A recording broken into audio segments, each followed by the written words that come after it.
Hi guys, my name is Nana, and if you're new here, I hold a master's degree in business finance, and on this channel, we discuss everything personal development and then personal finance. And so in today's video, I'll be going on to explain the net worth equation and how you can actually assess your finances and then make the right decisions to actually build wealth and sustain yourself in the long run.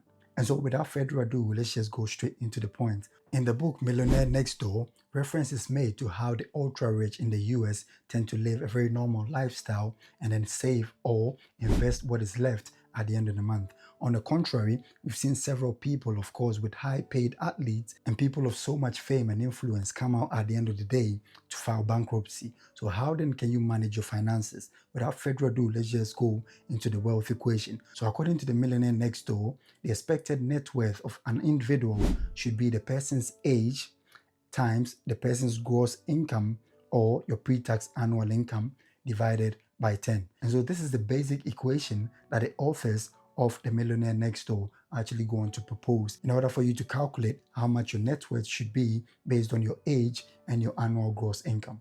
For example, someone that is 40 years and then earns $100,000 as a gross or pre-tax income at the end of the year should actually be worth close to $400,000 or anywhere around that figure. If your net worth is less than that, then the book calls you an under accumulator of wealth. If your net worth is round within that figure, that is between $350,000 to $400,000, then the book actually goes on to call you an average accumulator of wealth or an AAW. And then subsequently, if you've saved or your investments have actually made your current net worth to be more than the $400,000 mark, that is if you're aged 40 and you have a gross income of $100,000, then the book calls you a prodigious accumulator of wealth or a PAW. So don't worry about that. We'll break it down in a minute. So by definition, an under accumulator of wealth is any individual that tend to spend more and have little to save or to invest. And those people tend to usually live paycheck to paycheck, which means that they have nothing left at the end of the month. Secondly, an average accumulator of wealth is anyone that invests just as much as the wealth calculator actually prescribes and then saves or spends as much as the wealth calculator also prescribes. So in the previous example, anyone that is aged 40 with a gross income of $100,000 and of course with a net worth of $400,000 can be considered someone that is an average accumulator of wealth. Anyone that has less, of course with the same features, but has less in net worth is considered an under accumulator of wealth. And then thirdly, a prodigious accumulator of wealth is anyone that spends less and then invest aggressively. That is, they save more and then invest more. So anyone that has a net worth exceeding $400,000, in this case, of course, with the similar features, that is age 40 and a gross income of $100,000, also can be considered as a prodigious accumulator of wealth. Those are the people that do not spend as much as they earn. They tend to have much to save and more to even invest. And that is what we're actually focusing on to become in the long run if you really want to pursue and then subsequently become financially free in the near future. So this brings us to the simple question, how then can we become prodigious accumulators of wealth? Now the book goes on to prescribe several other strategies that you can actually adopt. But the most notable amongst these is one, you need to live below your means. So for example, if you're earning anywhere between $100,000, then you need to try as much as possible to budget using the 50-30-20 rule, which means that $50,000 at the end of the year can go in to take care of your basic needs, that is food, shelter, clothing, and anything that is necessary to sustain you.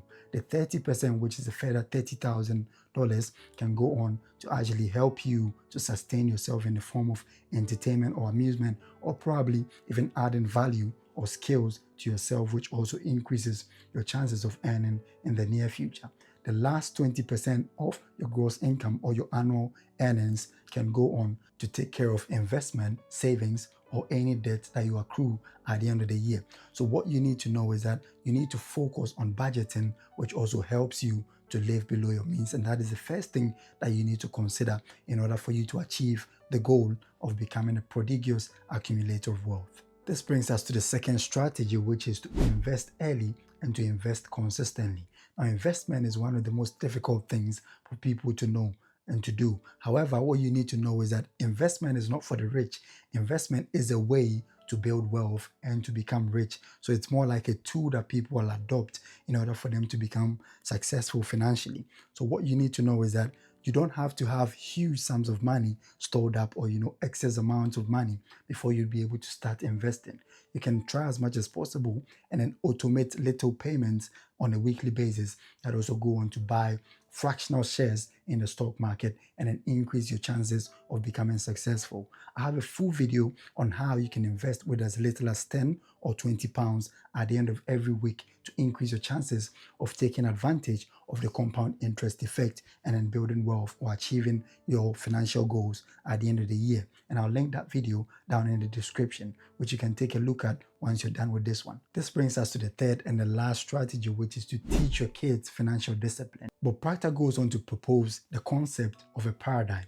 Now, he believes that in the early years of your formative life, that is when you tend to learn more and you hold on to those beliefs and the experiences and the things that you gain within the formative years of your life throughout your lifetime. And so when kids are young, that is the best time for you to teach them how to earn and how to save, more importantly. And more importantly, you need to familiarize them with concepts in the stock market, not things that are likely to overburden them, mind you, but things that are also likely to make them conscious of how money works and then how things run around them. That would help them and position them to sustain whatever wealth that you're building for them in the long run. Because, mind you, wealth creation is not enough. You need to try as much as possible and then perpetuate your wealth once you're gone. Warren Buffett has built a huge empire, but the question is, will people coming after him be able to actually sustain it?